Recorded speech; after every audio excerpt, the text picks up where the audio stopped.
जिंदगी गुमनाम बणजी घारणी पैजी वई, हर खुशी ऐं हर ख्वाहिश मारणी पैजी वई। याद तुंहिंजी शाइरी जो रूप भी वठंदी कॾहिं, हीअ त आदत कोन हुई पर धारणी पैजी वई।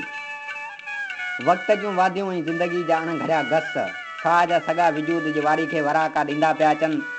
अञा अंदर जे अझोर तां अहसासनि जी झार ॿुॾामंदी रहे थी ऐं दिलि जे दरिया में यादनि जा कंवल बि तरंदा रहनि था।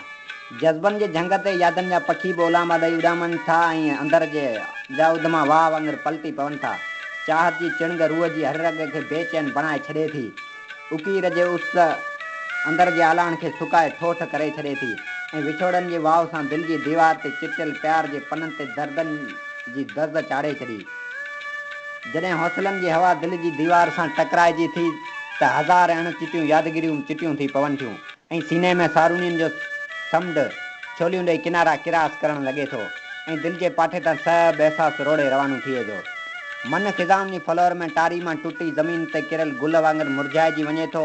चपनि जी चिगियल पटी ते अंदर मां निकिरंदड़ आवी जी उसाट बि उस जा असर छॾे थी। अखियुनि मां आब बादल वांगुरु बरसे थो। हिते हर ॾींहुं बरसे थो, अखियुनि मां मींहुं बरसे थो, अव्हां खे को पतो न आहे किथे को कीअं बरसे थो।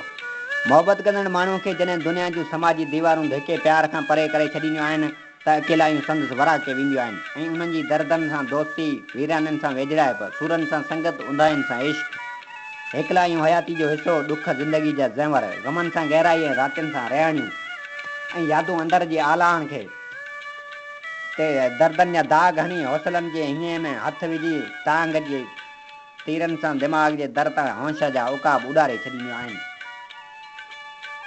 ऐं ज़िंदगी कारियुनि रातियुनि जे कन में ॾुखनि जो झुमक बणिजी लुॾणु लॻंदी आहे ऐं मन मज़ारनि ते रुॻो वीरानियूं ई वाका करणु लॻंदियूं आहिनि।